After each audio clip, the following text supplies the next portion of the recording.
Добра вечер, срекна вечер, почитувани гледачи на продукцијата Буревесник, односно на емисијата Пета димензија во спортот во рамките на независниот проект, чиј автор сум јас, кој има целосна подршка од комплетниот тим на Буревесник.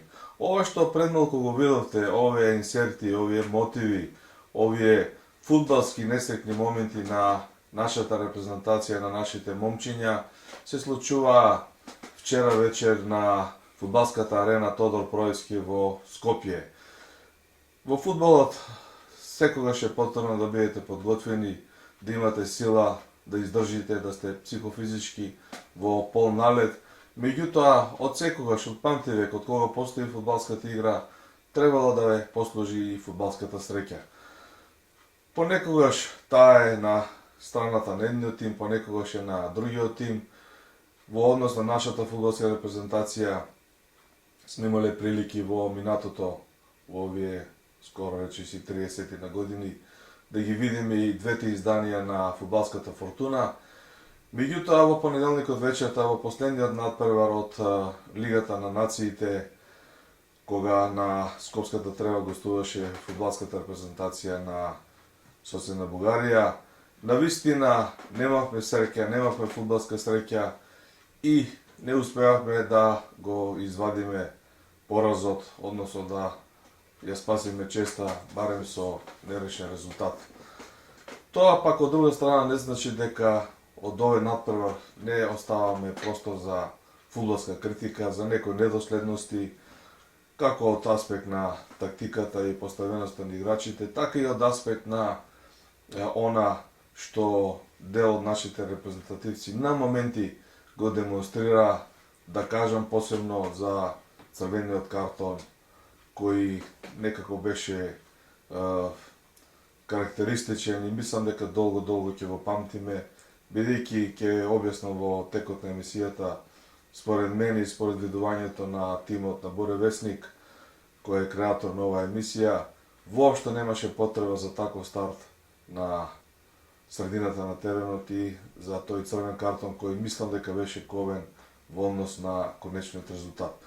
Тоа е она што се случуваше во понеделникот вечерта во последниот надпревар, меѓутоа тема на нашава вечерашна емисија е комплетниот настап на фудбалската репрезентација на Македонија во Лигата на нациите во циклусот 2022 година. На почетокот да споменам дека овој втор поред циклус на Лигата на нациите се играше некако по скратен формат. Имаше два турнуса, едниот во јуни кога се одиграа 3 надпревари, вториот сега во септември, кога исто така со 3 надпревари се затвори циклусот.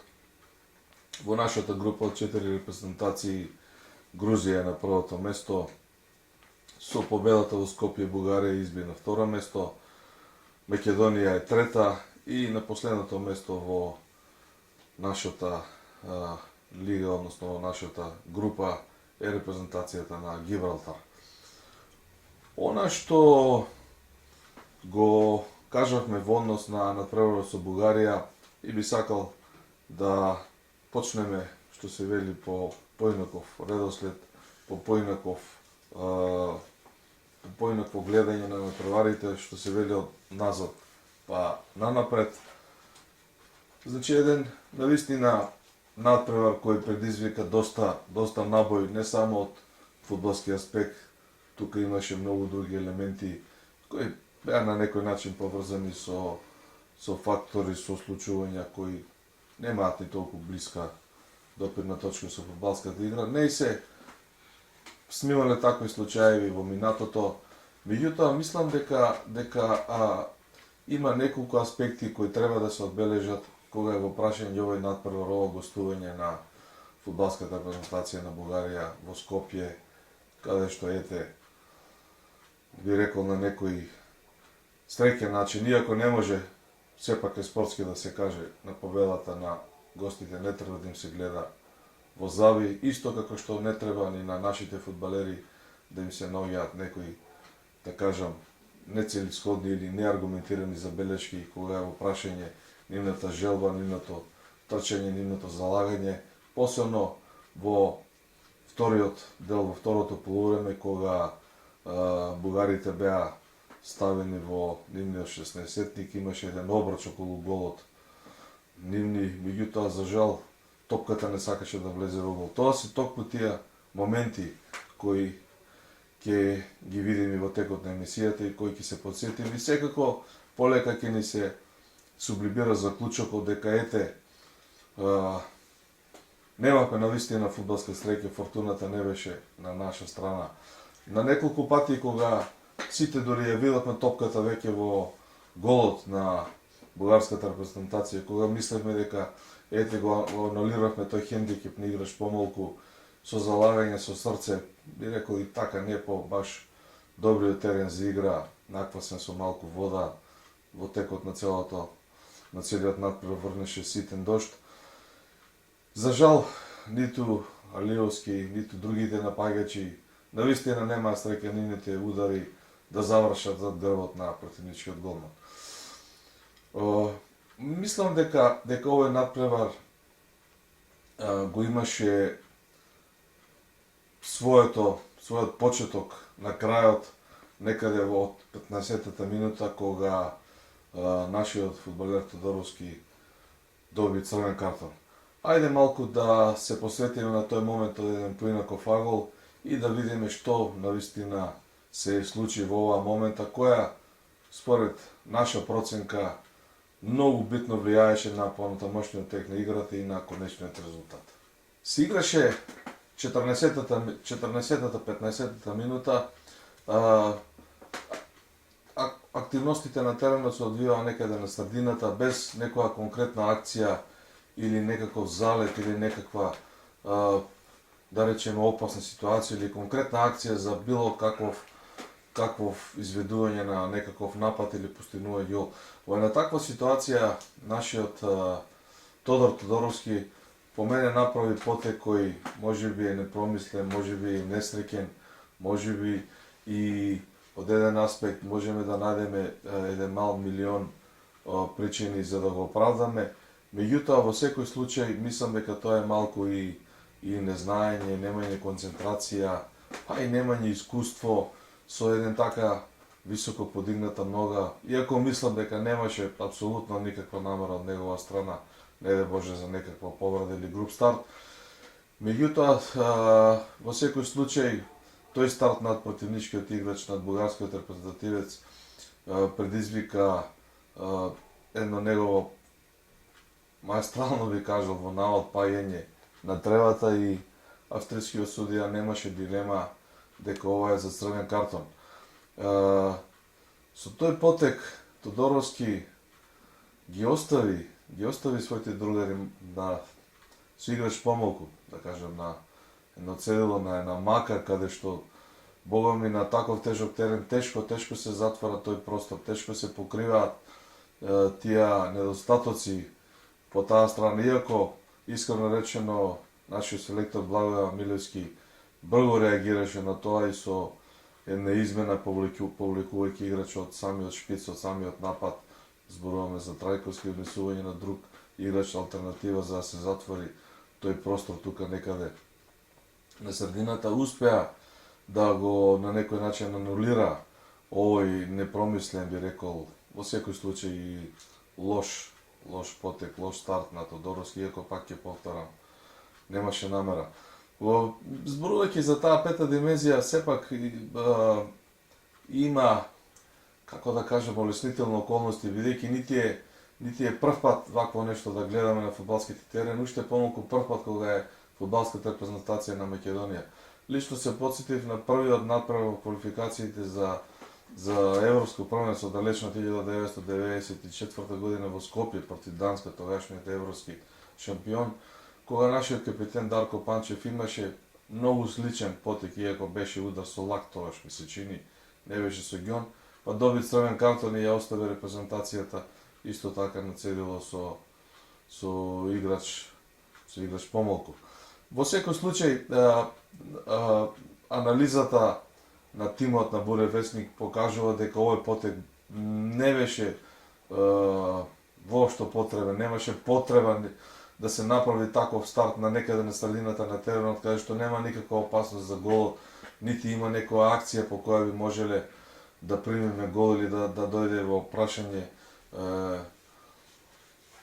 загрозување на некој. Од тој аспект мислам дека треба и селекторот Милевски да извади искуство, да скрене внимание на нашите репрезентатици дека во такви ситуации мора исклучително да бидат внимателни и во најмала рака на средината на теренот се прави фаул, за жол картон да се спречи акцијата на противникот, ако не може да се стигне топката, да се стигне противничкиот играч, да се повлече за дрес или да се направи лизгашки старт или не знам каков друг фаул кој може да резултира со жол картон, меѓутоа не да резултира и со оставање на играч помалку. Во таа насока секако има место за критика во однос на ваквиот старт, ваквото однесување на Тодоровски и несомнено тука се скрши на преварот. Бугарите има малку офанзива после ова случување, меѓутоа рака на срце и селекторот Милевски и внатре нашите репрезентативци пред се Елмас, Барди и Алиевски покажаа дека имаат големо искуство, мусливо во задниот ред, така што добро беа поставени и добро ги затвараа сите приводи кон нашиот гол. И тука имавме во една-две ситуации кои не беа ни толку сериозни, меѓутоа имавме и малку среќа. Така што во првите 45 минути резултатот остана 0:0 и тоа некако личен мој впечаток, бидејќи бев присутен на овој натпревар, остави добар позитивен впечаток на публиката на арената Тодор Проевски или по Староградскиот стадион, кои на пауза ги испратија нашите фудбалери со аплауз. Оно што се случуваше во второто полувреме сепак наликува и на една фудбалска драма, на една фудбалска убавина, каде што рака на срце секој кој што го гледа фудбал од години наназад може да најде забелешки, може да најде и критика, меѓутоа тоа е второстепено.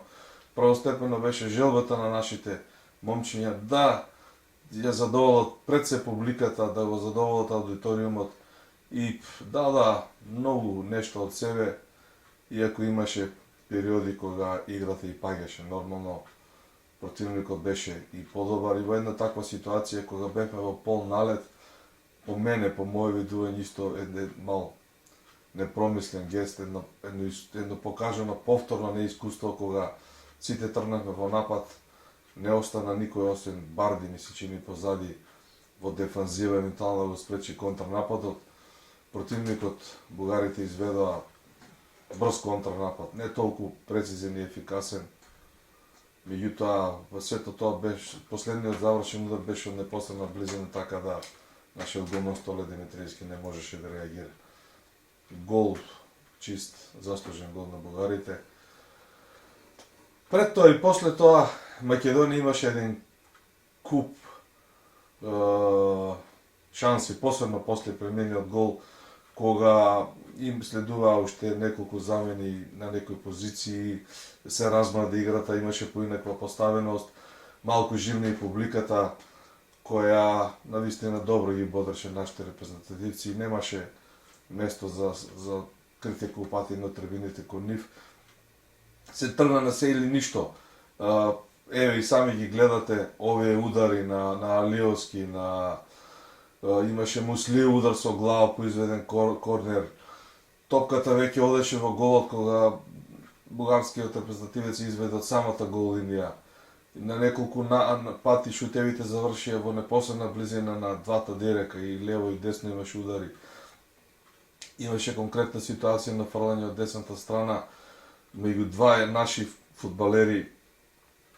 Бугарите изфрлија топката високо преку голот. Сите овие инсерти, еве и самите можете да ги видите, значи навистина заслуживме барем еден тој почесен гол, едно реми, иако не можеме, во крајна линија сепак не можеме да бидеме задоволни со реми, кога играме дома против Бугарија, која во ниеден случај не може да биде поквалитетен противник од нас, или далеку да е нешто подобро, па да стравуваме дека и реми е задоволно, но во конкретниот случај ни тоа не го испочитувавме. Збор 2 е околу организацијата на овој надпревар, мислам дека беше коректна, беше добро. Имаше некои мали можеби недоследности при доаѓањето, при влегувањето, имаше можеби по мој критериум премногу полициски сили, меѓутоа што велат старите, стравот го чува лозието. Имаше искрено, да бидеме до крај отворени, и мали недоследности на кои не би сакал да се задржувам, сепак тоа е работа која се случуваше надвор од самата фудбалска игра на тревата, повремени свирежи, и тоа е дел од фудбалската игра, па дори и умерените навреди кон противникот со цел да се деконцентрира, со цел да се овозможи на нашите подобар период и подобар шанса. И тоа е составен дел од фудбалската игра и го гледаме и на другите надпревари широм Европа и широм светот. Не е нешто непознато. За оно што е потешко не би сакал да зборувам, иако мислам дека може да се случи да има известни консеквенции, посебно кога свирењето на химната на противникот по мене не беше баш доследно испочитувано, но и тоа е дел од играта. Јас лично го прифаќам мислењето на навивачите и нивната реакција како реакција на секој навивач. Дали е добра или лоша, тоа можете и сами да го процените. На теренот фудбалерите се однесуваа коректно, имаше повремени инциденти и тоа е дел. Крвта понекогаш врие, резултатот го носи паметот, меѓутоа сето тоа се заврши со сите доделени жолти картони и кавги доле на тревата во рамките на сето оно што сме го гледале низ фудбалската игра. Во таа насока рековме, не е само овој надпревар наша тема и анализа. Анализа правиме на комплетниот циклус на Лигата на нациите 2022 година. Некако после учеството на нашата репрезентација на Европското првенство, кога игравме два надпревари во Букурешт и еден во Амстердам, кога го постигнавме нашиот најголем фудбал на успех, на репрезентативно ниво, очекувавме дека и во овој состав, во оваа група во која Грузија, Бугарија и Гибралтар секако немаат поголем рейтинг од нас, далеку од тоа дека било кој фудбаломан, да не речем и просечен познавач на фудбалските прилики, кој не е толку запален, може да каже дека било која од овие репрезентации е подобра од нас. И јас го делев тој печеток, мислев дека Благоје Милевски и неговите миленици и избраници ќе може да го повторат успехот, иако овој пат се без Горан Пандев, кој официјално се прости од репрезентацијата на надпреварот против Холандија во Амстердам. За жал, очекувањата, размислувањата, тогашните анализи пред почетокот не се исполнија. Лично и во моите претходни емисии, кога зборувавме за горкиот грузиски чај и за оној надпревар првиот во Разград, мислам дека таму имаше многу простор за критика и во однос на тактиката, и во однос на поставеноста на играчите, дури и во однос на желбата. Добро се сеќавам и денес мислам дека можеби и таму лежи голем дел од причините за овој сепак неуспех. Тука немам дилеми дека ова е неуспех во Лигата на нациите. Третото место со 6 одиграни надпревари, само 2 победи, една нерешени 3 порази. Гол разлика 7:7 и 7 освоени бодови во никој случај не може да биде нешто кое би рекле дека е деломен успех. Тоа е неуспех и од тоа не треба да се бега. 6 голови ги постигнавме против Гибралтар, 4 на домашен терен, 2 во гости, тоа се двете победи. 7-миот гол им го дадовме на Бугарија во Разград, против Грузија 2 пати изгубивме со 3:0 во Скопје и 2:0 во Тбилиси. Тоа е еден секако лош резултат, неочекуван, сигурно можевме да постигнеме повеќе. За жал, животот тече понатаму, овде нема простор сега за некоја, зборувам за емисијата, некоја подетална анализа, меѓутоа чувствувам обврска должност испрема гледачите, испрема јавноста, испрема нашите репрезентативци и стружниот штаб, да упатиме доза на критика, дека да знаат, да очекуваат, да бидат запознаени, дека јавност очекуваше повеќе. Очекувавме повеќе со оглед дека и оние скептиците во претходниот период кога селектор беше Ангеловски Мраме велеа лесно е да се стигне до Европско првенство преку Лигата на нациите, кога во претходниот циклус бевме први во групата и во двата барачни превари ги победивме Косово и Грузија. Значи, за неполна година местата на фудбалската карта во Европа се сменија. Ако Грузија беше поразена од нас на нејзин терен, во тој решаваше и натпред за пласман на Европското првенство, некаде ќе ги видите и телопите и сликите од овој натпревар, ќе се подсетиме, значи зборуваме за нецела години и нешто. Сега во обратната ситуација, кога и двете репрезентации направија смена на селекторските кормила, има извисни поместувања во играчкиот кадар, кој мислам дека грузиците одеа на погорна линија кај нас со заменувањето на Пандев некако се изгуби таа конекција со Елмаз, Барди, Алиовски, Трајковски, па и Несторовски, да го спомнеме, овие повозрастните, поискусните репрезентации, да не зборам за капитенот Ристовски, добри момчиња, добри фудбалери, како малку да падна таа кохезија, таа самодовера, да кажем, таа сила. И за жал во овој квалификационен циклус го завршуваме неславно. Мислам дека ќе има и дополнителни критики од јавноста и од, да не речем, и од новинарите, па дори федерацијата треба да изготви комплетен извештај за овој настап, да не речем стручниот штаб на чело со Милевски треба да реферира зошто не постигнавме повеќе. Ете, да видиме трпеливи, да го почекаме и тоа, да ги чуеме и сплоснатите анализи и размислувања на селекторот, па да видиме каде сме и што сме. Јас лично кон него имам една моја забелешка, нека биде и субјективна, за поразот против Грузија, кога изгубивме последниот натпревар 2:0 во Тбилиси. Мислам дека неговите размислувања, неговите изјави после надпреварот, дека ете на некој начин е горд на играта, горд на залагањето, горд на сето оно што нашите го покажаат, ама не држи. Мислам дека нема аргументи за такво размислување.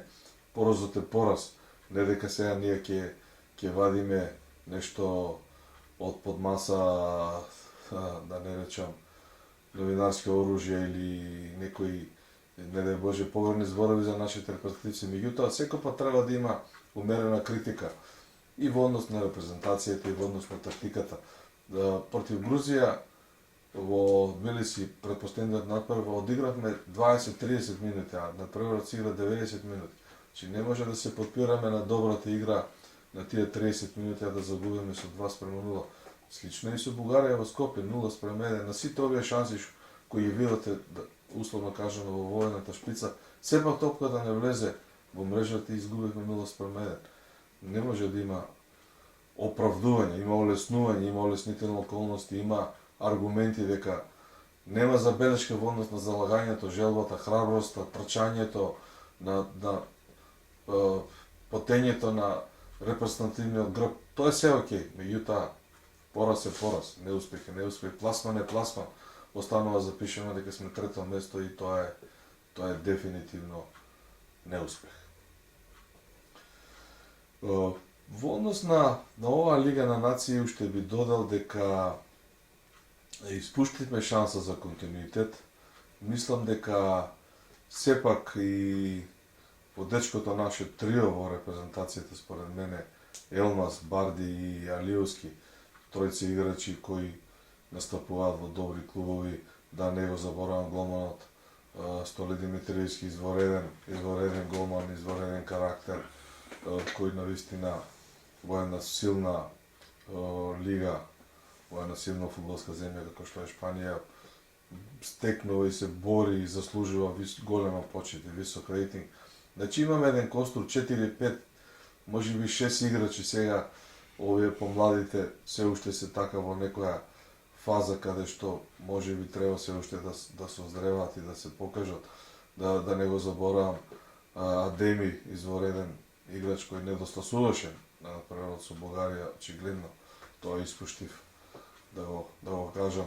Значи имаме 5-6 играчи, еден добар костур, вредни момчиња, интернационалци, кои го имаат фудбалот во себе, кои знаат да играат. И сега е на таква конотација да не создадеш атмосфера за борба за прво место, барем до последниот напревар за во Лигата на нациите, мислам дека нема оправдување. Нема оправдување за тоа. Од друга страна, мислам дека и овој пласман ќе има консеквенции во однос на местото во кој бараван ќе се најдеме кога е во прашање жребката за квалификациите за Европското првенство 2024 година. Тоа почнува сега скоро, организатор е Германија. Така што се на се завршниот коментар во една реченица би било дека мораше, требаше и заслужуваме да постигнеме повеќе. Фудбалскиот живот на репрезентацијата продолжува и понатаму. Секако ова не е крај на надежите дека имаме квалитет, имаме потенцијал, имаме фудбалери. Може би немаме толку подршка од целокупната јавност, затоа живи здрави подготвуваме на посебна емисија, може би мини анкета, зошто така фудбалската репрезентација нема некоја силна подршка во јавноста. Меѓутоа, акцентот во оваа насока сакам да го посочам дека и досега сме играле многу квалификациони циклуси, дека наскору за 10 дена, поточно 13 октомври, славиме 29 години од првиот официјален надпревар. Еве ја брошурата која стои во мојата приватна библиотека од надпреварот Словенија-Македонија 13 октомври во Крајн. Овде и возвратниот надпревар со Словенија наредната година 23 март 94 во Скопје. Следуваат нови предизвици, нови возбудувања и тука не треба да се застане. Во секој случај, овој циклус на Лигата на нациите е неуспешен. Успехот оди на страна на нашите соседи. Хрватите се во условно наречениот Final Four за освојување на Лига на нациите. Репрезентацијата на Босна и Херцеговина е прва во низината лига, односно во низината група. Оди една лига погоре, една рак повисоко. Репрезентацијата на Србија го игра својот последен надпревар на гостување во Норвешка. Во случај на победа со 2 гола или повеќе, Србија ќе биде прва во групата. За да објаснам, на првиот надпревар во Белград Србија изгуби од Норвешка со 0:1, затоа е брка таа победа. Ова се игра во вторник навечер. Косово, ново формирана репрезентација, има последен напад против Кипар на домашен терен со евентуална победа, може да биде втора во групата. Словенија изигра многу квалитетен добар надпревар, победи 2:1 против Норвешка во истата група со Србија. Хрватска веќе во стар препознатлив стил со серија на добри резултати предводена од истиот селектор години наназад. Така што мислам дека пред нас се уште стои еден убав предизвик на оваа генерација. Треба да бидеме воздржани, треба да бидеме критички настроени кон одредени елементи, појави, карактеристики кои се во и околу репрезентацијата, почнувајќи од најситното нешто, па одејќи до најкрупното. Меѓутоа, вербата, желбата и надежта дека оваа генерација на Елмас, на Барди, на Алиевски, на Столе Димитриевски, па и на овие младите кои доваѓаат, кои полека селекторот Милевски ги внесува еден по еден во тимот, заслужуваат можеби уште мало трпение и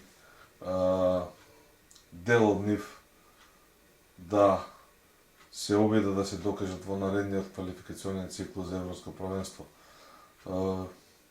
Што велиме, квалитетот во фудбалот оди нагоре секој ден. Македонија за жал тешко го следи тоа, иако имаме повремени успеси како пласманот на Европското првенство.